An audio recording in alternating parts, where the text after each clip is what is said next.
muchas gracias, Juan, por invitarme y muchas gracias a los que están participando del seminario. La verdad que yo había preparado algo muy informal, de hecho preparé algo muy informal acá para el grupo del IATE. No sabía que por ahí se iba a transmitir también a otros lugares, así que les pido disculpas antes de empezar. Va a ser algo muy, muy informal y va a tener una gran parte, como pensé que estaba dirigido sobre todo a gente que por ahí no es tan cercana al tema. Tiene una gran introducción que es más bien así, bueno, justamente que no tiene resultados, digamos, no es un seminario clásico en el sentido de que voy a exponer mis últimos resultados, sí voy a contar algo al final, digamos, pero tiene más que ver con tratar de comunicar qué uno está haciendo acá para la comunidad del IATE, por ahí.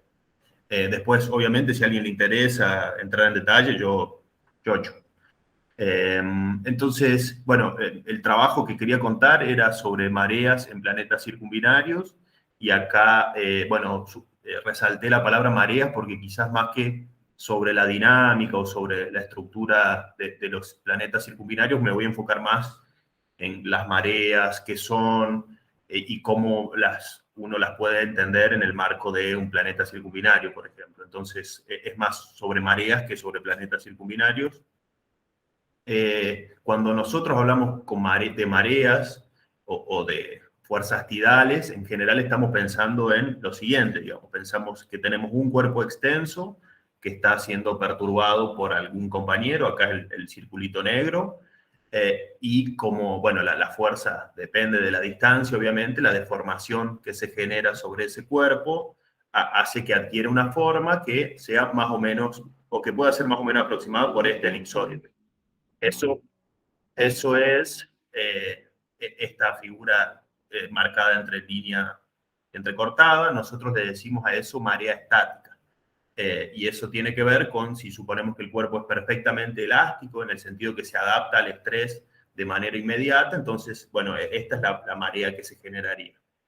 Ahora, eso no es quizás lo más importante de las fuerzas de marea, sino que en la vida real, digamos, los cuerpos o los fluidos en general tardan cierto tiempo en acomodarse a esos estímulos. Entonces, cuando uno piensa en marea dinámica, está pensando que en realidad el cuerpo no es capaz de adaptarse de manera inmediata, sino que tiene un cierto desfasaje acá caracterizado por el ángulo delta respecto de esa que es la figura de equilibrio. Eso como para tener en claro de qué estamos hablando.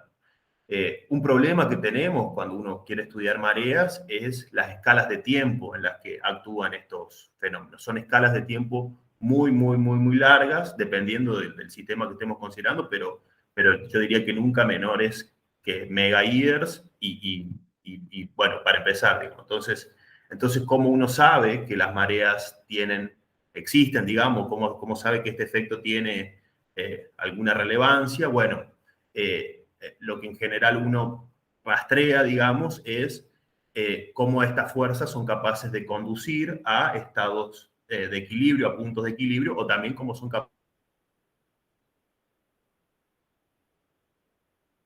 capaces de apartar. A ver, En el Federico, sistema solar, la última parte, a ver, está dando un poco. ¿Federico?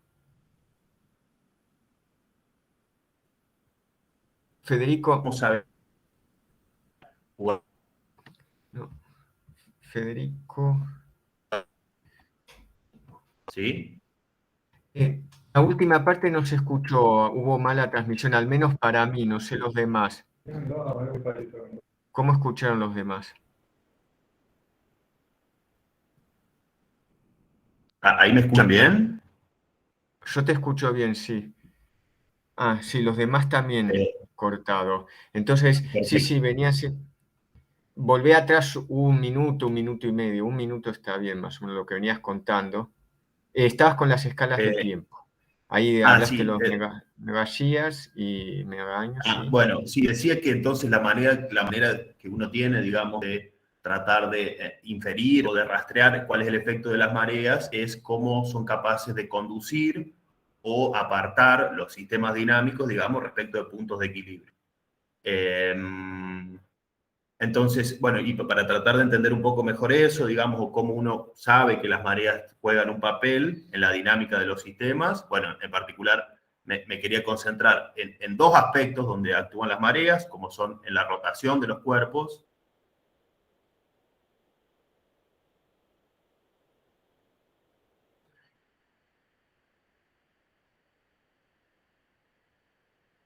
Y, por ejemplo, bueno,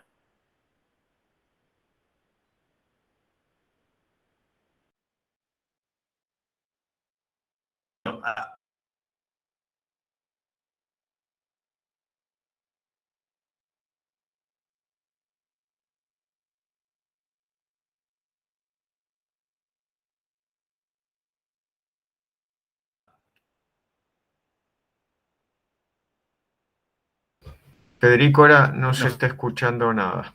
Se ve que, por las dudas, le pregunto a los demás. nosotros sabemos.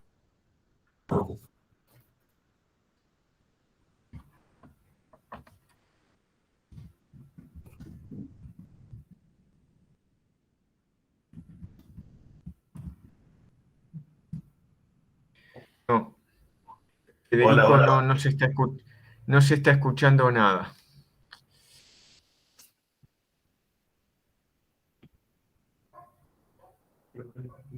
Hola, hola, hola, hola. Eh, sí, Federico, se escucha prácticamente nada, muy, muy entrecortado. Bueno. A ver, ¿qué hacemos? Eh, mm, sí, a ver, anda de nuevo digamos, cuando pasaste a la slide esta de Marías en el sistema solar, ahí se dejó de escuchar completamente.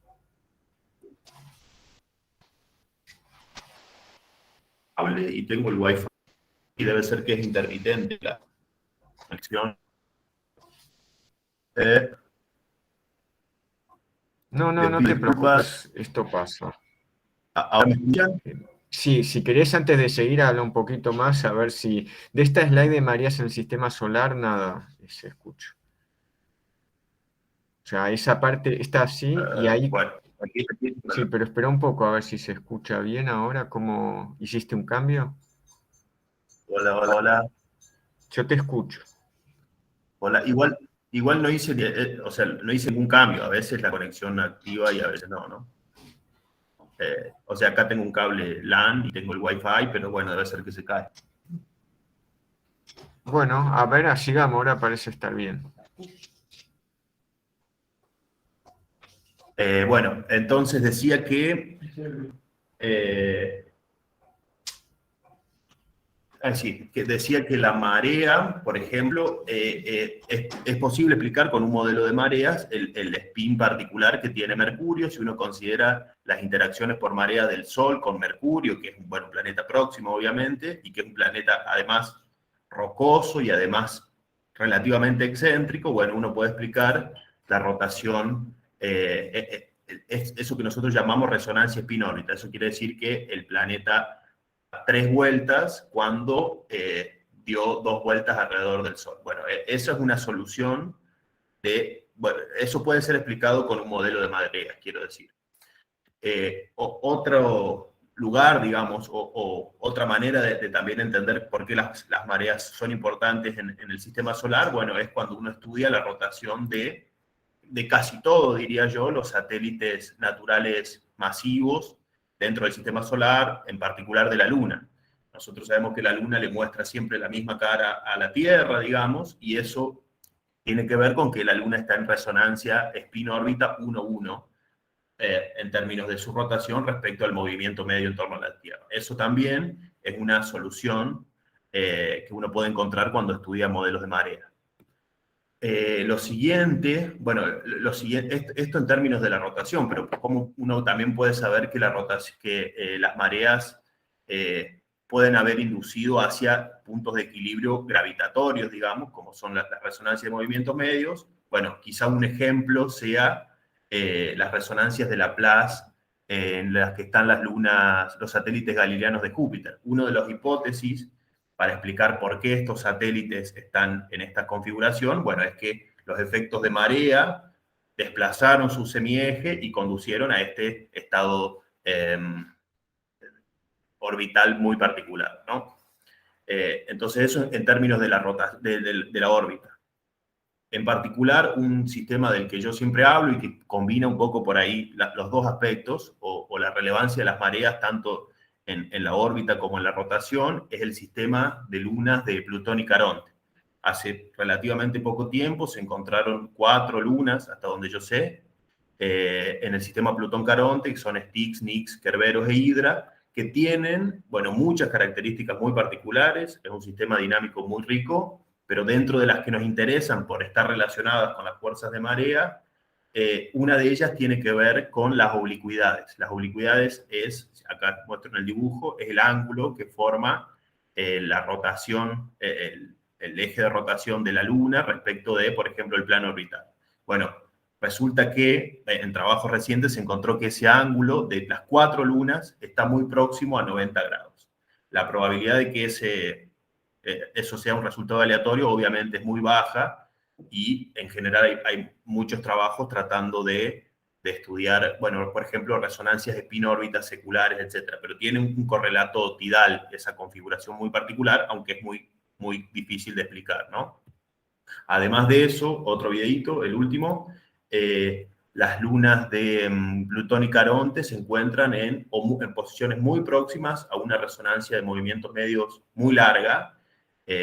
Un periodo de Caronte son 3 periodos de Styx, que a su vez son 4 periodos de Nix, 5 de Kerberos y aproximadamente 6 de Hydra. Esto no es exactamente así, hay unos leves apartamientos de esta configuración, pero este sistema se encuentra muy próximo a esa configuración. Entonces, el sistema de Plutón y Caronte es quizás el sistema que más me interesa, digamos, dentro del sistema solar, porque combina, digamos, cómo las fuerzas de marea pueden haber actuado tanto en los espines de los cuerpos, como también en haberlos hecho alcanzar este estado evolutivo, este estado orbital muy próximo a una resonancia de movimientos medio muy larga. ¿Cuál es la particularidad de este sistema? La particularidad es que tiene 2 objetos centrales de masa comparable, como son, ustedes saben que Caronte tiene aproximadamente un 10% de la masa de Plutón, entonces en general se habla de un sistema binario, y eso hace que las fuerzas de marea no sean ejercidas a primer orden, digamos, por un solo cuerpo, sino por 2. Y esa es quizá la distinción particular de este sistema. Nosotros no vamos a estudiar, los resultados que yo voy a mostrar son para, digamos, los análogos al sistema Plutón-Caronte de los sistemas extrasolares, como son los sistemas circumbinarios. Ya más adelante voy a hablar de eso, pero quizás inspirados en Plutón y Caronte es que desarrollamos esos estudios.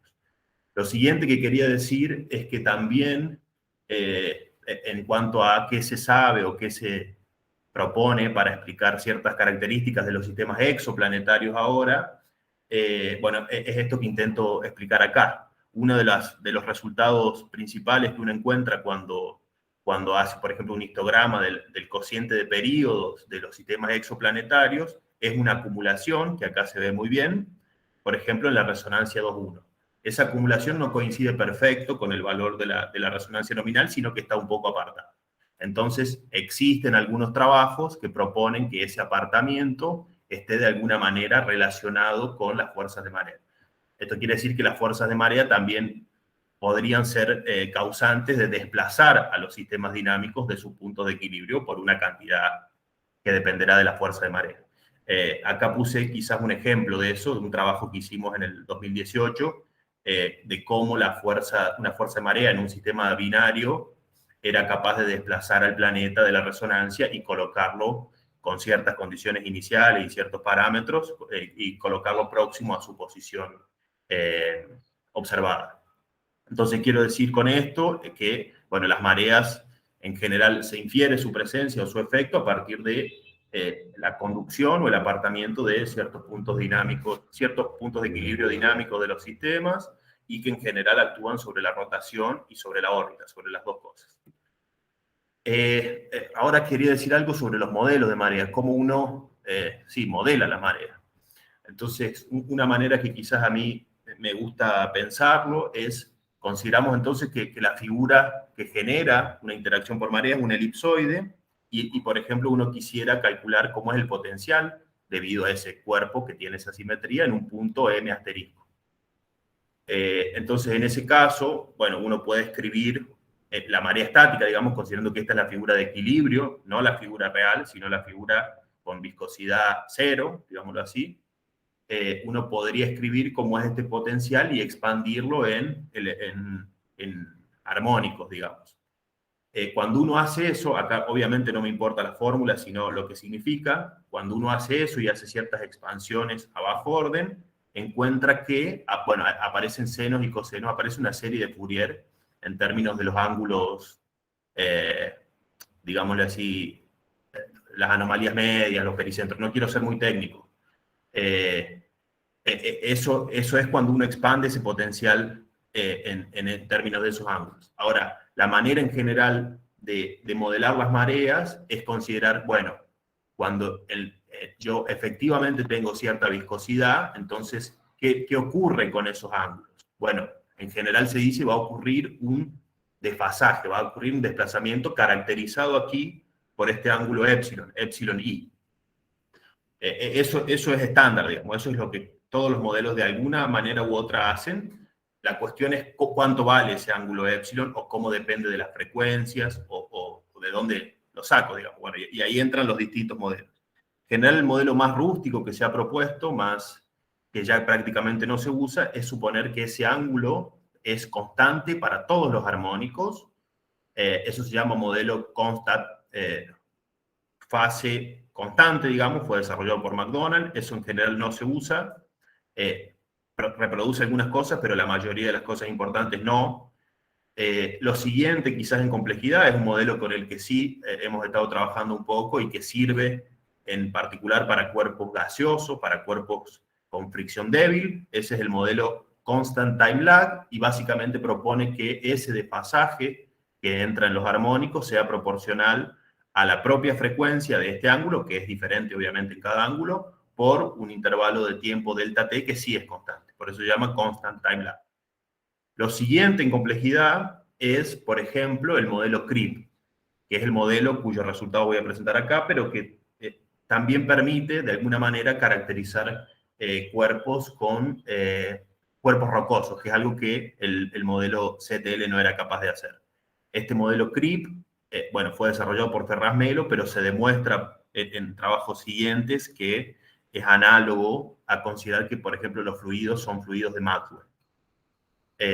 Obviamente, ese modelo es capaz de reproducir algunas cosas, pero no en detalle. Hay en la actualidad modelos mucho más complejos, como por ejemplo Andrade, Bargers, no sé, o Sandberg-Cooper, que es quizá el modelo que más se está usando acá. Estos trabajos son más trabajos de geofísica, digamos, y obviamente a medida que uno complejiza el modelo, empieza a ser cada vez más dependiente de parámetros que en particular en los exoplanetas uno desconoce, bueno, completamente, ¿no? Entonces, los resultados, yo me voy a enfocar aquí en el modelo CRIP, porque es el modelo que nosotros, en el que estuvimos trabajando los últimos 2 años, y básicamente quería rescatar por ahí la idea, o qué es lo que está por detrás de este modelo. Como ya he comentado un par de veces, si nosotros consideramos que un fluido no tiene viscosidad, entre paréntesis aclaro que la viscosidad es quizá el parámetro fundamental del CRIP.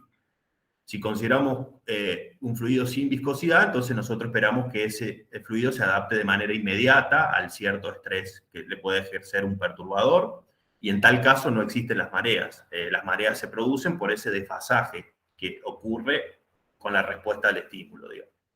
Entonces, el problema es que cuando sí tenemos viscosidad, tardamos cierto tiempo en adaptarnos a la figura de equilibrio, a esta configuración de equilibrio, pero a su vez el perturbador modificó su órbita, entonces este es un mecanismo que ocurre siempre, digamos. No es que el perturbador está clavado y uno tiene tiempo de adaptarse, sino que el perturbador tiene una órbita, digamos, y se desplaza en ella.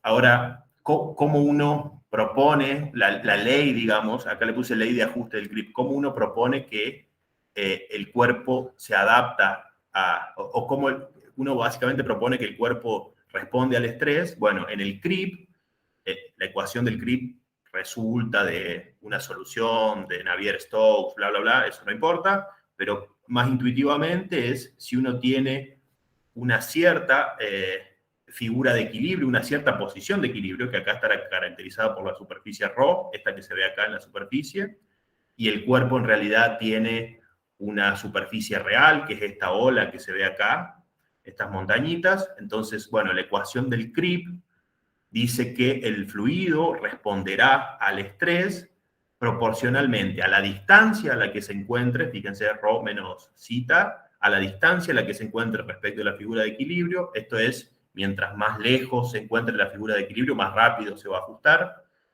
Y también va a ser proporcional a este factor gamma, que es un factor de relajación. Yo no voy a pensarlo en términos de factor de relajación, sino lo voy a pensar inversamente proporcional a la viscosidad. Luego, si un cuerpo es muy viscoso, entonces tardará mucho en ajustarse a la figura de equilibrio, mientras que si es poco viscoso, lo va a hacer más rápido. Gamas más grandes son cuerpos menos viscosos, es inversamente proporcional.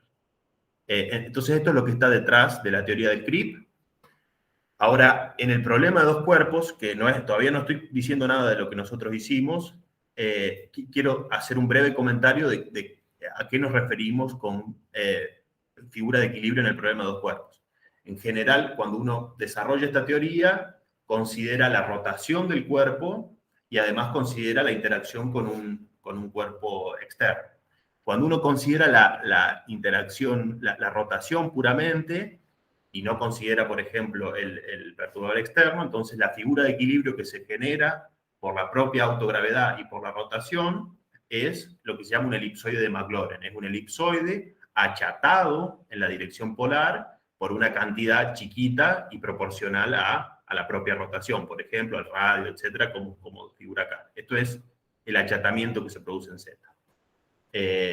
Cuando uno considera que el elipsoide no rota, digámoslo así, pero está sometido a mareas por un perturbador, entonces ahí se genera un achatamiento que se llama, que hace generar, digamos, un elipsoide de Jeans, y ese achatamiento, ese estiramiento en este caso, en esta dirección, acá estaría el cuerpo perturbador, es proporcional, obviamente, a la masa de ese perturbador, entre otras cosas. Luego, en el problema de dos cuerpos, si uno quisiera escribir la superficie de equilibrio del cuerpo, tendría que escribir una cosa que depende básicamente del achatamiento por rotación más el achatamiento por la marea. Eso es lo único que quiero decir. Quizás no sea tan importante entrar en detalle aquí. Lo que sí es importante, porque después voy a querer comparar, es cuáles son los resultados típicos que predice esta teoría para la rotación y para la órbita. Bueno, en el problema de dos cuerpos, que es lo que se había estudiado hasta este momento, en el problema de dos cuerpos, esta teoría predice que el spin o el estado estacionario para la rotación es el movimiento medio más una cantidad, hay otras cantidades, esto es a segundo orden en excentricidad. Básicamente, esta teoría predice que hay, dependiendo del régimen en el que se encuentre el cuerpo, su estado estacionario de spin van a ser dos cosas distintas. Si el cuerpo se encuentra en un régimen rocoso, por ejemplo, qué sé yo, la Tierra y la Luna, entonces se espera que el spin de la Luna sea igual al movimiento medio de la Luna. Y esto es justamente porque, digamos, esta teoría explica, en términos generales, obviamente, la rotación de la Luna. Mientras que si tenemos un cuerpo gaseoso, tipo un hot Júpiter, por ejemplo, entonces ahí esperamos que la rotación de equilibrio, la rotación estacionaria, sea súper síncrona, nosotros le decimos, un poquito más que el movimiento medio. Respecto de la órbita, esta teoría predice, y eso también va a ser interesante después para comparar, esta teoría predice que la migración orbital es siempre hacia adentro, es siempre una vez que el cuerpo alcanza su estado estacionario rotacional, se espera que el cuerpo empiece a migrar hacia adentro, aproximándose al cuerpo central. Lo que no sé si aclaré bien es que siempre que lo que vamos a estar trabajando es es considerar que hay dos escalas de tiempo diferentes. En general, salvo sistemas muy particulares, las escalas de tiempo de evolución de la rotación son mucho más rápidas que las de migración orbital. Entonces vamos a pensar que, la evolución dinámica ocurre primero conduciendo la rotación hacia estados estacionarios. Alcanzados los estados estacionarios, comienza a ser perceptible o a ser importante la migración orbital. Hasta antes, hasta acá, son todos resultados conocidos que pretenden, una introducción al tema y también darme pie para comparar y tratar de decir por qué tiene relevancia, algunas cosas que encontramos.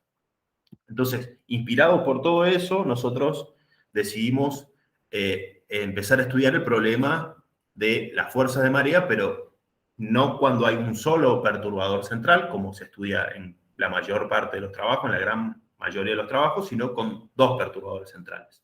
En el sistema solar, eso sería parecido a acercarse al problema Plutón-Caronte.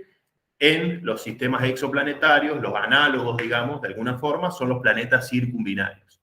Hay aproximadamente unos 15 planetas circumbinarios, la mayor parte de ellos descubiertos por Kepler, y una de las características que presentan es que están muy próximos a la binaria central. Se espera que a esas posiciones las fuerzas de marea sean importantes. Las fuerzas de marea son claramente muy importantes, muy dependientes de la distancia entre los cuerpos, ¿no? Entonces, por eso nosotros decidimos estudiar estos sistemas circumbinarios. Y además, una de las características que presentan estos cuerpos es que hay una diversidad de masas, no es que son todos gaseosos o todos rocosos. Entonces, el modelo que necesitamos para tratar de describir, su evolución tidal debería ser capaz de contemplar tanto cuerpos rocosos como gaseosos. Entonces, esa es un poco la motivación de estos resultados que voy a mostrar. La particularidad que tiene trabajar con el problema de 3 cuerpos en lugar de 2 es que si yo considero que este MI es el planeta, entonces las 2 estrellas van a generar, si uno quiere, un cierto elipsoide de equilibrio, y eso va a resultar en una figura equivalente que acá, está orientada a esta posición RI equivalente. El resultado de la figura de equilibrio, la configuración justamente de equilibrio, es un elipsoide que apunta en alguna dirección. Lo interesante y lo que mostramos en uno de los trabajos es que esa posición puede ser calculada en términos de las interacciones de pares, digamos. Luego de eso, lo que ocurre es similar a lo que uno propone en este modelo en el problema de 2 cuerpos. Uno propone que esta va a ser la figura de equilibrio, pero que en realidad la figura real que va a adoptar el cuerpo va a ser una figura desfasada en algún ángulo desconocido en principio, con su propio achatamiento, con su propia orientación.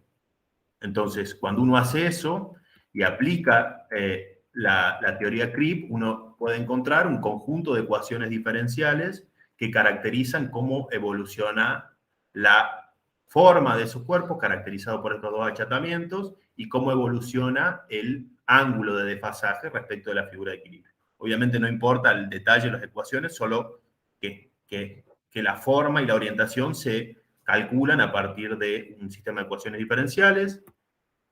Después, si uno supone que resuelve ese sistema de ecuaciones diferenciales y obtiene cierta forma para los cuerpos, entonces con la forma uno puede calcular los potenciales, con los potenciales las fuerzas, con las fuerzas los torques, y a partir de los torques uno puede encontrar una ecuación diferencial para cómo evoluciona la rotación de esos cuerpos. Esto es lo que, este conjunto de ecuaciones diferenciales, es lo que nosotros decimos que caracteriza la evolución rotacional, en este caso de los planetas circumbinarios. Y esa es la primera parte de los resultados que voy a mostrar. La segunda parte tiene que ver con que esta fuerza, obviamente, genera una evolución orbital, que si uno se le agrega a la evolución gravitatoria, producirá un cierto efecto en la órbita. En particular, el efecto más interesante es en el semieje. Entonces, esos 2 aspectos, digamos, lo que voy a intentar decir acá. Lo que voy a intentar decir, en general, siempre usa como condiciones iniciales, las simulaciones que voy a mostrar, en general, el caso ejemplo, el ejemplo de trabajo que nosotros usamos es el sistema circumbinario Kepler 38. Eso es un sistema circumbinario más o menos típico, digamos, no tiene alguna característica particular. En general, los planetas circumbinarios descubiertos están en torno a estrellas de tipo solar. En general, la primaria viene del orden de una masa solar, mientras que la secundaria es un tercio o un cuarto aproximadamente. Y como dije, los semiejes sí, el semieje está muy próximo, digamos, acá el alfa, el semieje de la binaria respecto al semieje de la secundaria es de aproximadamente 0,3, 0,32, algo así. Este es el ejemplo en el que vamos a trabajar o cuyos resultados voy a mostrar. Entonces, ¿qué hemos encontrado respecto de la rotación? Lo siguiente, nosotros tomamos el conjunto de ecuaciones diferenciales que caracterizan la rotación y los integramos con las condiciones iniciales de Kepler. El parámetro libre acá es la viscosidad del planeta. La viscosidad del planeta está considerada en distintos colores de la curva. Lo que hicimos es integrar ese distinto conjunto de ecuaciones diferenciales en el tiempo para distintos, justamente, viscosidades. Y lo que observamos es, bueno, varias cosas. Primero, cuando uno tiene cuerpos muy rocosos, eso es lo que significa la curva celeste, observa que es posible que el cuerpo caiga o la rotación del cuerpo caiga a una resonancia spin-órbita como la que se obtiene para Mercurio. Sin embargo, si uno usa las viscosidades típicas del sistema, estimadas para el sistema solar, esa viscosidad está digamos, por encima de lo que se encuentra en el sistema solar. Entonces, esta solución no debería preocuparnos, digamos, no debería ser tan relevante. La solución que sí es relevante, y eso lo digo acá, en la que terminan la mayor parte de las condiciones iniciales, la gran mayor parte, es esta que es la solución en torno al movimiento medio. La solución, nosotros decimos, síncrona, que en realidad es pseudosíncrona. Esta es la configuración más importante. Lo último que quiero destacar, para no confundir tanto, es que parece haber dos regímenes, nuevamente. En el régimen gaseoso, es esto que hago suma aquí abajo, en el régimen gaseoso los cuerpos parecen tener espines estacionarios un poquito por debajo del movimiento medio, mientras que en el régimen rocoso los cuerpos parecen tener espines estacionarios, como por ejemplo el naranja, exactamente en el movimiento medio. Este es un resultado raro, digamos, sobre todo, en particular, el de la subsincronía. Entonces, eso nos llamó la atención y para eso tratamos de construir un modelo analítico, esto es tomar las ecuaciones diferenciales, desarrollar expansiones en serie de potencias, etcétera, etcétera, y promediar en los ángulos rápidos, esto es, las anomalías medias, tanto de la binaria como de la secundaria. Entonces, aquí les muestro cómo se compara la solución estacionaria que predice nuestro modelo analítico, que es en línea entrecortada, con el estado estacionario que uno obtiene cuando hace directamente las simulaciones numéricas y computa la solución final, digamos. Y además, para comparar, digamos, en línea de puntos, muestro lo que predice si uno asume que en lugar de tener una binaria central, tiene un único cuerpo en el centro de masa con la masa igual a la suma de las componentes estelares. Además de eso, lo que quiero decir es que distintos colores consideran distintas excentricidades para el planeta. Los puntos de colores no le demos bola acá. Sí quiero decir que efectivamente, tal cual predecían las simulaciones numéricas, cuando uno tiene en particular planetas muy poco excéntricos, entonces efectivamente, en el caso de estar en el régimen gaseoso, que en este caso es el lado derecho del gráfico, el lado más rico, en el régimen gaseoso sí se espera, o sí nuestro modelo predice, estados estacionarios subsíncronos, esto es, por debajo del movimiento medio. Sí, eso es un resultado que el problema de dos cuerpos no generaba, digamos, no reproducía, no ocurría. Si tenemos cuerpos muy excéntricos, ahí, si bien la presencia de una binaria en lugar de un planeta genera cierto desplazamiento del estado estacionario, bueno, sigue siendo súper síncrono porque la excentricidad es alta. Hay una competencia, quiero decir, entre la excentricidad que tiende a generar estados estacionarios supersíncronos y la presencia de una masa, de una secundaria que trata de conducir los estados estacionarios hacia estados subsíncronos.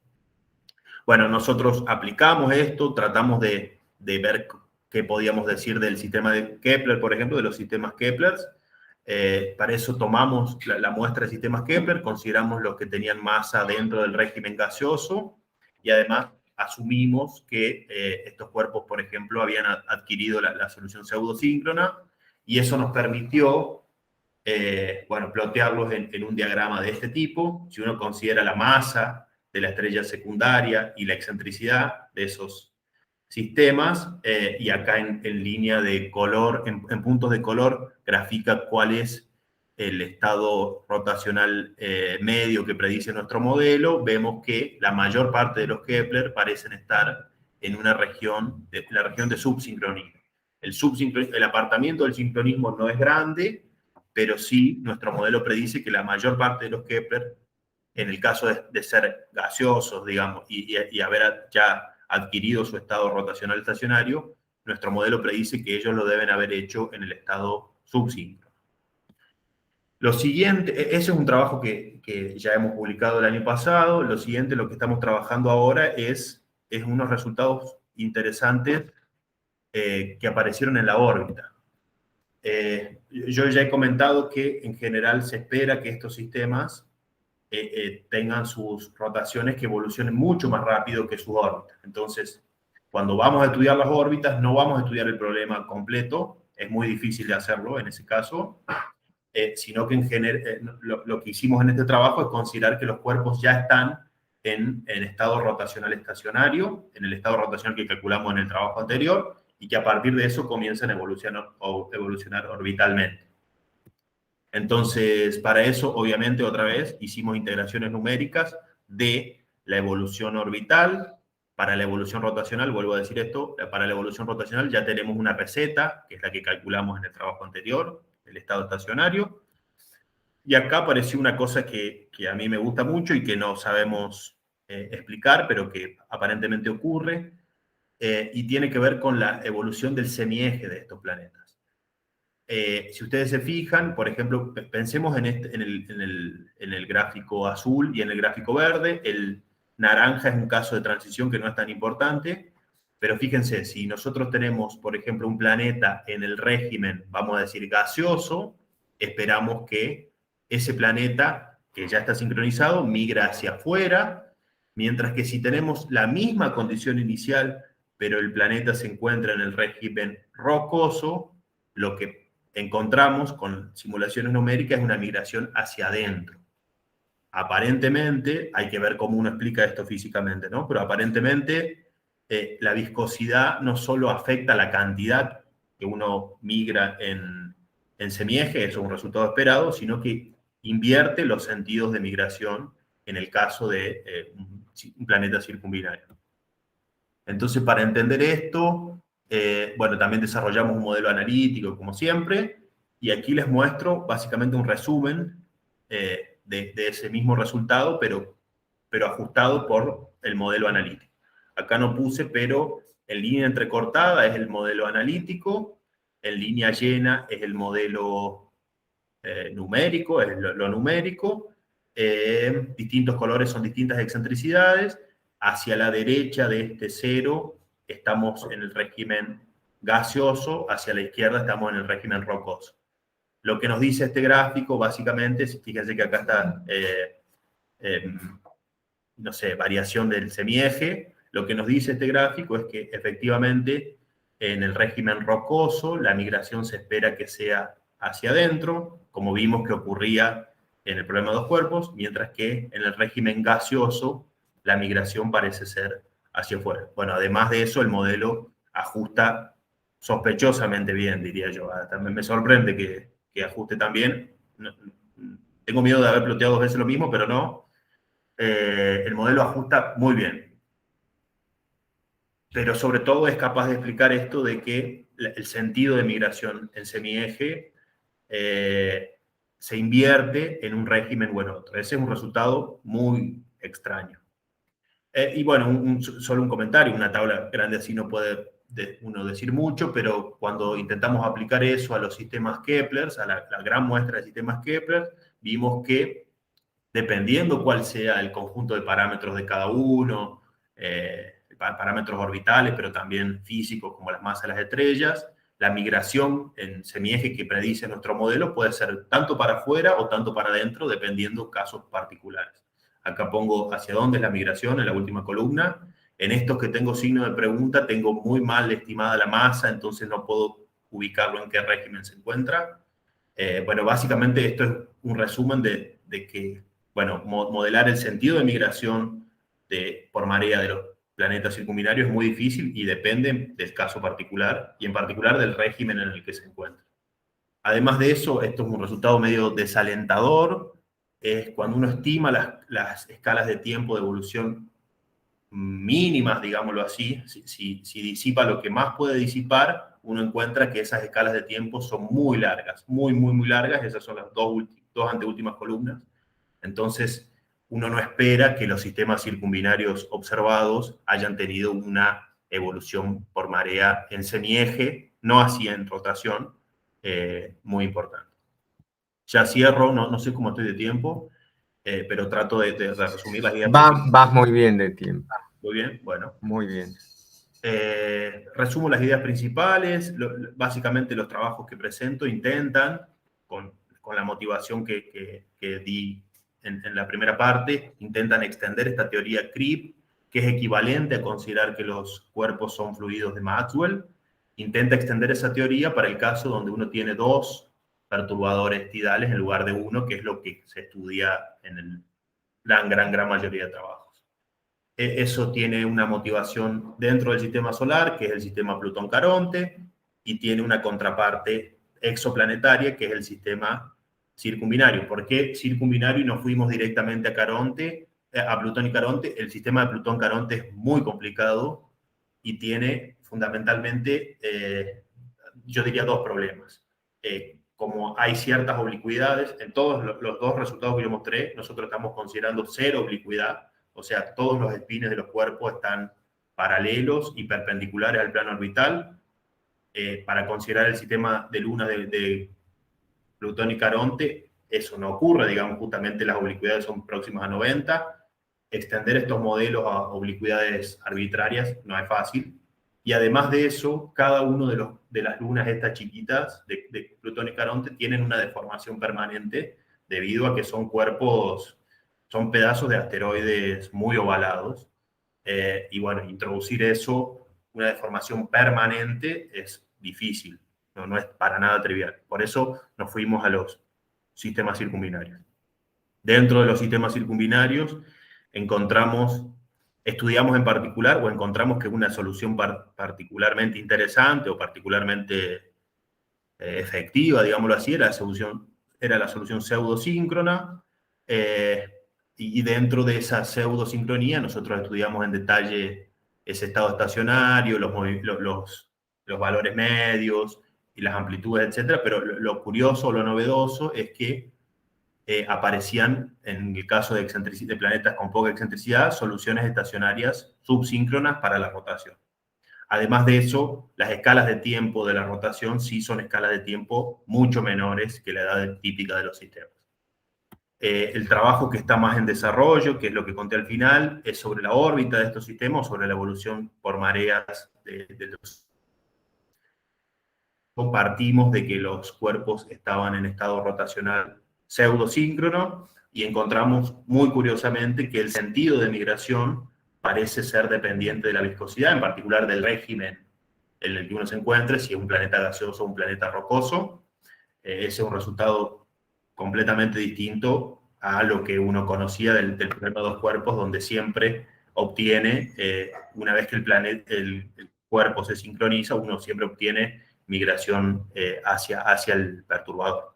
Sin embargo, como comenté, las escalas de tiempo para tener evoluciones en semieje muy grandes, al menos las que predice este modelo, son muy largas, son mucho mayores que los tiempos de vida típicos. Eso quiere decir que no se espera que hayan tenido una súper gran evolución.